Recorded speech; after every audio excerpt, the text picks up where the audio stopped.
Speaker గారికి, deputy speaker గారికి, గౌరవ ముఖ్యమంత్రి గారికి, మంత్రులకు, గౌరవ మంత్రులకు, సభ్యులకు, అధికారులందరూ కూడా నమస్కారం.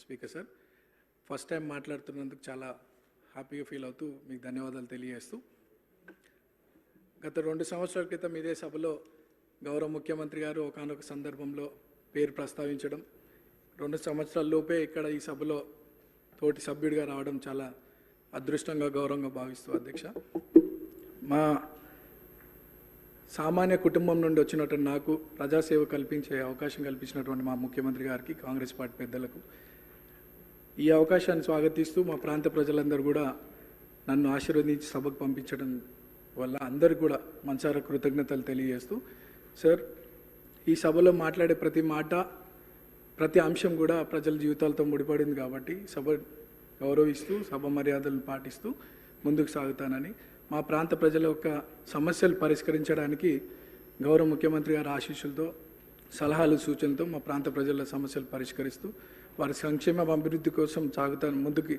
అదే నా లక్ష్యంగా పెట్టుకొని ముందుకు సాగుతానని. అట్లానే మా ప్రాంతంలో కృష్ణానగర్ అనే ఒక ఏరియా ఉంది సార్, దాదాపు 30-40 సంవత్సరాల నుండి అక్కడ వర్షాకాలంలో చాలా వర్షం వల్ల చాలా ఇబ్బందులకు గురవుతున్నారు ప్రజలు. మా మంత్రులు, అధికారుల దృష్టికి తీసుకెళ్ళినారు, అది పని కొద్దిగా ఆలస్యం అవుతుంది, తొందరగా పూర్తి చేయాలని ఒకటి సభ ద్వారా కోరుకుంటున్నాను. అట్లానే హైటెన్షన్ లైన్స్ మా ప్రాంతంలో ఉండడం వల్ల 10ల సంఖ్యలో ప్రజలు చనిపోయినటువంటి విషయం పూర్వంలో, అది కూడా అధికారుల దృష్టికి తీసుకెళ్ళినారు. అది కూడా అండర్ గ్రౌండ్ కేబులింగ్ ఫాస్ట్గా చేస్తే ఆ ప్రాంత ప్రజలు సురక్షితంగా ఉంటారనేది ఒక సందేశం మీ ద్వారా అందిస్తున్నాం అధ్యక్ష. అండ్ చాలామంది పిల్లలు కూడా అక్కడ చదువుకొని 10th తర్వాత ఫైనాన్షియల్ ప్రాబ్లం వల్ల చదువుకోలేని పరిస్థితి. సో అక్కడ ఒక ఇంటర్మీడియట్ అండ్ డిగ్రీ కాలేజ్ కూడా వస్తే బాగుంటుందని ఒక అభిప్రాయం తెలియజేస్తూ నాకు ఈ అవకాశం ఇచ్చినటువంటి మీకు థ్యాంక్స్. సభ్యులు చెప్పిన అంశాలని నోట్ చేసుకోవడం జరిగింది అధ్యక్ష. శ్రీ కేఆర్ నాగరాజు గారు.